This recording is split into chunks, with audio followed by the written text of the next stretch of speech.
আচ্ছা, আজকে আমরা দেখব সংবিধানের কিছু নিয়ম মনে রাখার টেকনিক। হ্যাঁ, তা এখানে আজকে আমরা শুরু করব 36 নম্বর থেকে। তো 36 নম্বরে দেখো এখানে বলছে কি এই 36 নম্বর 36, ঠিক আছে? তো তোমরা এটা মনে রাখবা যে এই যে তিনটা তিনটা থেকে ছয়টা এর মধ্যে তোমাদের হচ্ছে বাইরে যেতে পারবা।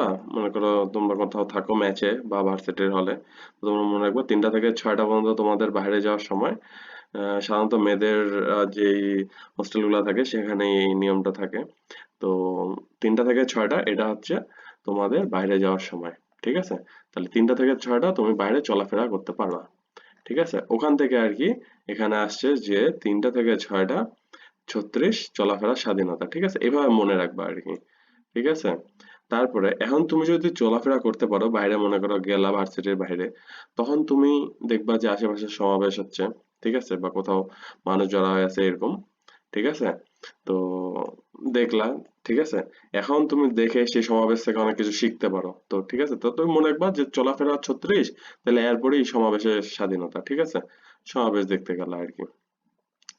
তো বিভিন্ন জেলায় বিভিন্ন ধরনের রাজনৈতিক সাংস্কৃতিক সমাবেশ হয়ে থাকে। তো এরকম গ্রামগুলোতে তোমরা বেশিরভাগ দেখতে পাবা। এছাড়াও শহরে মাঝে মধ্যে দেখা যায়। তো সেখান থেকে তোমরা মনে রাখবা চলাফেরা করতে করতে আমি একটা সমাবেশ দেখলাম, ঠিক আছে? তারপরে হচ্ছে সমাবেশ দেখলে, এখন সমাবেশ থেকে তো তুমি অনেক কিছু শিখলা, তখন মনে করবা যে হ্যাঁ, এটাকে ভালোভাবে কিভাবে কাজে লাগানো যায়, কিভাবে আমাদের সমাজের উন্নয়ন ঘটানো যায়।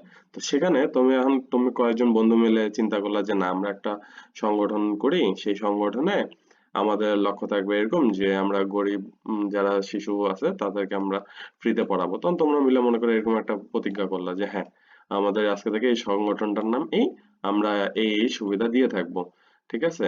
তো সেখান থেকেই আসলো সংগঠনের স্বাধীনতা, ঠিক আছে? যে তুমি স্বাধীনভাবে সংগঠন করতে পারবা, কারো পারমিশন লাগবে না। তবে খারাপ সংগঠন করা যাবে না, যা দেশ বিরুদ্ধে হয়, ঠিক আছে?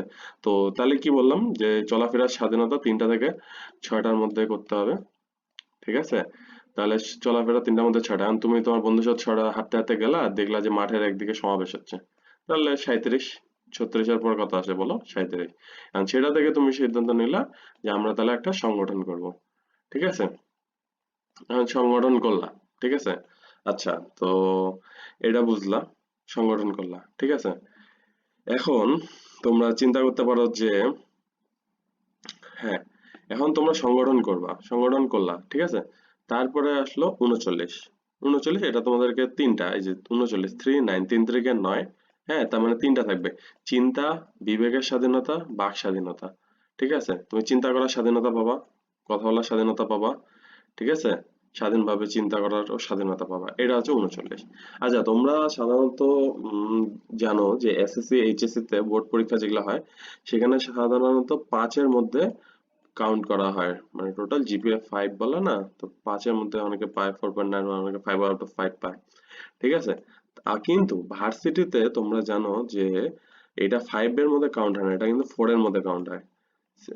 বিভিন্ন ভার্সিটিতে বিভিন্ন, সাধারণত আমি যে ভার্সিটিতে পড়ছি এছাড়া বিভিন্ন প্রকৌশল ইউনিভার্সিটি গুলো যেগুলো আছে সেগুলাতে আমার জানা, আমি জানি, আদার্স গুলো আমি বলতে পারবো না, কোথাও কোথাও 5, কিন্তু ম্যাক্সিমামই 4-এর মধ্যে কাউন্ট হয়। তো বলে অনেকে যে 4/4 কে পাইছো, তো এই যে 4/4, তুমি যদি 4/4 পাও তো তুমি অবশ্যই একটা ভালো চাকরি পাবা, ভালো পেশা পাবা, ঠিক আছে? তো সেই ক্ষেত্রে মনে রাখবা এই যে 4/4 এর একটা 4 জিরো নিবা, ঠিক আছে?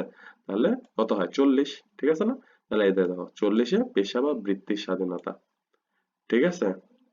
তাহলে এইভাবে তুমি মনে রাখতে পারবা যে পেশা বা বৃত্তি স্বাধীনতা, হ্যাঁ আমি সিজি 4 পাইছি, আমার সিজিপিএ 4/4, আমি একটা অবশ্যই ভালো চাকরি পাবো। দেখবা যে যারা অনেকে 4/4 পায় বা ভালো সিজিপিএ 4-এর কাছাকাছি পায় তারা সাধারণত টিচার হয়ে যায়, ঠিক আছে? টিচার তো একটা অবশ্যই ভালো পেশা, তোমরা জানোই। তো সেখান থেকে আর কি এটা আসছে।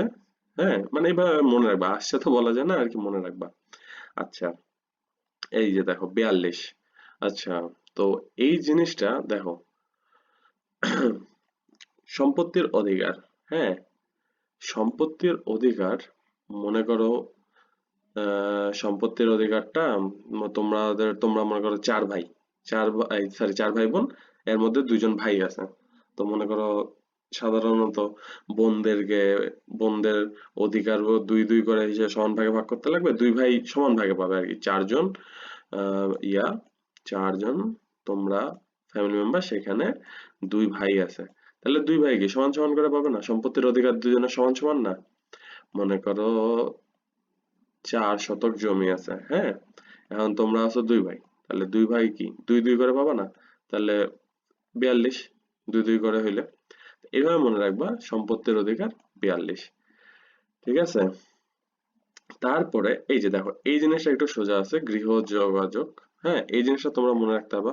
আচ্ছা, তোমাদের এই বাড়ি দেখছো না, বাড়ির চারপাশে যে দেওয়াল থাকে, মনে করো এটা একটা মাঠ, হ্যাঁ, এটা মনে করো একটা বাড়ি। ঠিক আছে, তা তোমাদের বাড়িটা ইয়া 3 দিক থেকে, হ্যাঁ, এটা মনে করো একটা বাড়ি। ঠিক আছে, বাড়ির এইদিকে প্রাচীর থাকে না, এগুলো তো প্রাচীর, হ্যাঁ, তোমরা প্রাচীর মানুষের সাথে সীমানা দাও। তো এই তোমার বাড়ির দিক কটা, চারটা না? এই যে এটা একটা, এটা একটা, এটা একটা, আর এটা একটা, টোটাল 4টা দিক না? তাহলে দেখো যে এখানে 4টা দিকের মধ্যে এই দিকটা বন্ধ, এই দিকটা বন্ধ। আচ্ছা, তাহলে 4টা দিক না, তাহলে তোমরা এখানে 4 লিখলা। ঠিক আছে, এই দিকটা বন্ধ, এই দিকটা বন্ধ, আর এই দিকটাও প্রাচীর দিয়ে বন্ধ। একটা দিক তো খোলা রাখো নাকি, মানে বেশিরভাগ বাড়ির ক্ষেত্রে সামনের দিকটা খোলা, এই দিকে যাওয়া আসা করবে। 3 দিকটা বন্ধ, অনেকে ঠিক আছে পিছনের দিকটা হয়তো বা খোলা থাকে, বাট প্রাচীর সীমানা দেওয়া থাকে। ঠিক আছে, এখানে হয়তো একটা গেট থাকলো, বাট আর কি, যাই হোক, তোমাদেরকে যেটা বুঝালাম, এদিক বন্ধ, এদিক বন্ধ, এদিক বন্ধ, তাহলে কত? 3 দিক বন্ধ, 4 দিকের মধ্যে 3 দিক বন্ধ, এক দিক খোলা। ঠিক আছে, খোলা যেহেতু খোলা, তাহলে এটা আর কি বাদ দাও, এটা তোমাদের মনে করার দরকার নেই যে এইদিকে তো কিছু নেই। ঠিক আছে, তাহলে এদিকটা খোলা, তাহলে 4 দিকে দেওয়ালের মধ্যে 3 দিকে দেওয়াল থাকে। ঠিক আছে, তাহলে এইভাবে তোমরা এই জিনিসটা মনে রাখবা, কত? 43, 4/3, 43। আচ্ছা, লেখাটা একটু খারাপ হবে, হ্যাঁ, তারপরে আর কি একটু তোমরা ভালো দৃষ্টিতে দেখিও। আর এই বিষয়ে তো কথা বললাম, আর আমাদের এই সংবিধানের এই কোর্স ফিটা, হ্যাঁ, এটা যদি কেউ আলাদাভাবে নিতে চায়, তাহলে আর কি তোমাদের 500 পড়বে আপাতত। আর ইন ফিউচার আমরা একটা কোর্স লঞ্চ করব, সেখানে আর কি তোমাদের সবকিছু ইনক্লুডেড থাকবে। তো তোমরা আর কি ওখানে ভর্তি হলে, যার হয়তো বা অনেকের দরকার নাও পড়তে পারে, যে না আমি সবকিছু এখানে করবো, আমাদের এইভাবে করলে হবে। তো তোমাদের জন্য আপাতত এই কোর্স ফিটা 500 রাখা হয়েছে, এটা পরে এটা আসলে অরিজিনাল কোর্স ফি 1000 টাকা রাখছিলাম। তো যাই হোক, আপাতত কমায় 499 টাকা রাখা হয়েছে। তো তোমরা যারা যারা ভর্তি হতে চাও, তারা তারা আমাদের পেজে যোগাযোগ করিও। ঠিক আছে, আর বিকাশে পেমেন্ট করে বিকাশের স্ক্রিনশটটা আমাদেরকে পাঠালে আমাদের শিখতে হবে। আসলে আমাদের এই প্ল্যাটফর্মটা হচ্ছে ট্রিক্স বেসড প্ল্যাটফর্ম। তুমি সবকিছু মনে রাখতে পারবা না, সবকিছু পরীক্ষা হলে রিভাইজ দেওয়ার সুযোগ পাবা না, কিন্তু তুমি যখন মনে রাখতে পারবা, আমাদের এখানে বিভিন্ন গণিতের কিছু কিছু জিনিস, যেমন কোনটি নির্ভরশীল কোনটি অনির্ভরশীল, হ্যাঁ, তো এই সমস্ত যেগুলা আছে, এছাড়াও তোমার যে সূত্রগুলো আছে, সেগুলো মনে রাখার অনেক সুন্দর নিয়ম আমরা তোমাদেরকে বুঝাই দেবো, যেটা তোমাদেরকে আর দেখতে হবে না। ঠিক আছে, তো ওই নিয়মটা বুঝলে তুমি সব অঙ্কই পারবা। তো আমাদের অঙ্কের উপরও কোর্স আসবে। আর আপাতত যে কোর্সটা হচ্ছে, এটা আমাদের আহ, তোমার ইয়ার জন্য কোর্স আর কি, সংবিধানের উপর কোর্স। তো সংবিধানের এই কোর্সটা তোমরা চাইলে করতে পারো। ঠিক আছে, সংবিধানের প্রত্যেকটা 1 থেকে 53 পর্যন্ত যতগুলো আছে অনুচ্ছেদ, সবগুলা বোঝানো হবে। আর আমাদের এখনো ক্লাসটা বাকি আছে, তোমরা বাকিগুলো দেখতে পারবা। ঠিক আছে, এখানেও আছে, আজকে এখানকার নির্বাচনের 2-1টা হয়তো পয়েন্ট দেখাই দেবো। তো তোমরা আর কি দেখলে বুঝতে পারবা যে ক্লাসটা আর কি কেমন। ঠিক আছে, তো ক্লাসটা দেখবা, আশা করি তোমাদের এই জিনিসগুলো আর কোনো ভুল হবে না। এছাড়াও যখন আমরা অরিজিনাল মানে ক্লাস নিব পার্ট বাই পার্ট, তখন তোমরা দেখতে পাবা যে আসলে আসলে আমাদের তুমি হয়তো এই জিনিসটা সার্চ বা অনেক জায়গায় দিবা, পাবা না। ঠিক আছে, তো বিভিন্ন জায়গায় খোঁজাখুঁজি করাচ্ছে, তুমি যদি এক জায়গায় পাও, তাহলে তোমার জন্য জিনিসটা সোজা সোজা হবে গুছাইতে। তো সেই ক্ষেত্রে তোমরা চাইলে আমাদের এখানে ভর্তি হতে পারো। ঠিক আছে, এখানে ভর্তি হলে অবশ্যই তোমাদের লস হবে না। আর কোর্স ফিটা যদি কারো কোনো সমস্যা থাকে, তাহলে বলিও, আমরা চেষ্টা করব কিছু অনার করার তোমাদেরকে। ঠিক আছে, আর এছাড়া ক্লাস হয়তো আশা করি ভালোই লাগতেছে তোমাদেরকে। আপাতত এখন পর্যন্ত যা যা শিখাইছি তা হয়তো বুঝছো, যদি না বুঝে থাকো, তাহলে তোমরা আমাদের কমেন্ট সেকশনটা চালু আছে। আমরা যখন ক্লাস করব, তখন আমরা ডিরেক্ট লাইভে বা জুমে ক্লাস নিব, তখন তোমরা ক্লাস বুঝতে সুবিধা হবে। ঠিক আছে, আর তখন তোমরা কোশ্চেন করতে পারবে। আর এছাড়াও যদি কারো কোনো প্রশ্ন থাকে তো তোমরা আমাদেরকে ইনবক্সে মেসেজ করতে পারো। ঠিক আছে, সেক্ষেত্রে আশা করি কারো সমস্যা হবে না। আমরা যথাযথ চেষ্টা করবো, একটু দেরি হতে পারে বাট আমরা চেষ্টা করবো তোমাদেরকে বুঝা দেওয়ার। আর এর আগে আমরা একটা প্রিপোজিশনাল ক্লাস দিছি, রেমসন ফ্রেজার ক্লাস দিছি, তোমরা আশা করি সেগুলো বুঝছো। হ্যাঁ, আর যদি কারো সমস্যা হয় আমাদেরকে জানাবা। এছাড়াও আমরা যখন আসলে ক্লাস এইগুলা তো আসলে এক দুটা বলে দিয়ে বাকিগুলা দেখতে বলে দেওয়া যায় না, তাই না? কারণ আমাদেরকে প্রত্যেকটা লাইন ধরে ধরে ট্রিক শেখাইতে হবে। তো যতদূর সম্ভব আমরা চেষ্টা করব। হ্যাঁ, আর প্রত্যেকটাই শিখাই দেবো যাতে তোমরা পরীক্ষার হলে যায় ইজিলি মেমোরাইজ করতে পারো যে হ্যাঁ এই জিনিসটা তো এইভাবে। কারণ মূলত চারটা অপশন দেওয়াই থাকবে, তখন তুমি বুঝতে পারবে যে এটা কোনটা হইতে পারে। চারটে ট্রাই করবা যে হ্যাঁ এটা কি হবে। ঠিক আছে, তখন আর এটা তুমি যদি ভিডিওটা দুইবার দেখো, দুইবার দেখলে তোমাদের আর এখানে আশা করি কোনো সমস্যা হবে না। ঠিক আছে, আর এখানে অনেক ভালোভাবে তোমাদেরকে বোঝানো হবে। একটু লেখাটাতে সমস্যা হতে পারে, লেখার বিষয়টা তোমরা একটু আপাতত মানে নাও। এন্ড ফিউচার আমাদের ম্যাটেরিয়াল গুলো কিনা হবে, তখন হয়তো তোমাদের লেখার এই জিনিসগুলো সমস্যা হবে না। এছাড়াও লাইভ ক্লাসে তখন ভালো করেই লিখে দেওয়া হবে, তখন তোমাদের আর কি লাইভ ক্লাসে সমস্যা হবে না। আশা করা যায়। আর আপাতত আমি মাউস দিয়ে যে লিখতেছি, যেটা যার কারণে তোমাদের সমস্যা হতে পারে। আচ্ছা, পরে আমরা ক্লাসে যাই। ঠিক আছে, এই পর্যন্ত আপাতত বুঝছো? আচ্ছা, তারপরে এইগুলা আপাতত বলবো না, এগুলা পরে বলবো। এগুলা একটু আসলে এক পেজে সবকিছু অ্যাড করাটা একটু টাফ হয়ে গেছে, যার কারণে এগুলা বলতে পারতেছি না। ঠিক আছে, আচ্ছা, গৃহ যোগাযোগ রক্ষা তো বুঝলো যে গৃহটা তোমার বাসাটার ঠিক রাখার জন্য তোমার এই যে বাসার চারপাশে ওয়াল দিতে হবে বা বেড়া দিতে হবে, দিয়ে সামনের দিকটা ফাঁকা রাখলা যেটা তুমি যাওয়া আসা করবা। তাহলে তো বুঝলো চারদিকে দেওয়াল, আর চারদিকে চারটা দিকের মধ্যে তিন দিকে তুমি ওয়াল দিছো যাতায়াতের সুবিধার্থে। তাহলে আর কি এটা হচ্ছে 4-3, 43 গৃহ যোগাযোগ রক্ষণ। ঠিক আছে না? তুমি যোগাযোগ করলো। আচ্ছা, যাই হোক, এটা পরে বলবো। আচ্ছা, এই যে আইন শৃঙ্খলা বাহিনী আইনের হেফাজত করে, ঠিক আছে, তোমরা তো তাদের হাতে অনেক অস্ত্র দেখছো। তো সেই অস্ত্রগুলোর মধ্যে একটা অস্ত্রের নাম তোমরা শুনছো যে AK-47 বলে একটা অস্ত্রকে।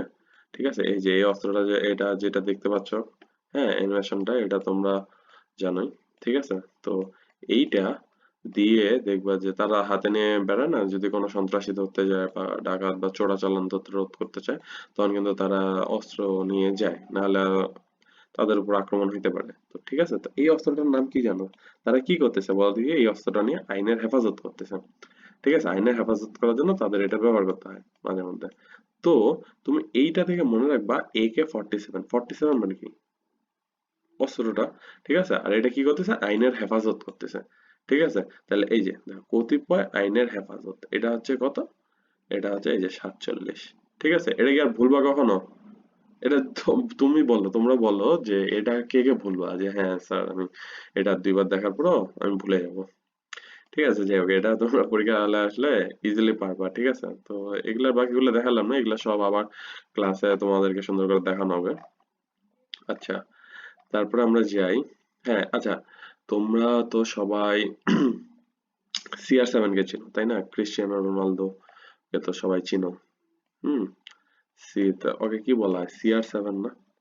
আচ্ছা, বাংলাদেশে যখন ইলেকশন হয় তখন বিভিন্ন ফরেনাররা আসে না? ফরেনাররা আসে দেখে না যে ইলেকশনটা কিভাবে হচ্ছে সুষ্ঠুভাবে। দেখবা যে ইলেকশন হওয়ার পর অনেক দেশের ফরেনার বা ইয়া হাই কমিশনাররা বা অ্যাম্বাসেডর গুলো আসে বলবে যে হ্যাঁ বাংলাদেশের নির্বাচন সুষ্ঠু হয়েছে। ঠিক আছে, তো মনে রাখবা CR7 ও তো একজন ফরেনার তাই না? তো মনে করবা যে ও এবার বাংলাদেশে আসবে। ঠিক আছে, তাহলে CR7 কি?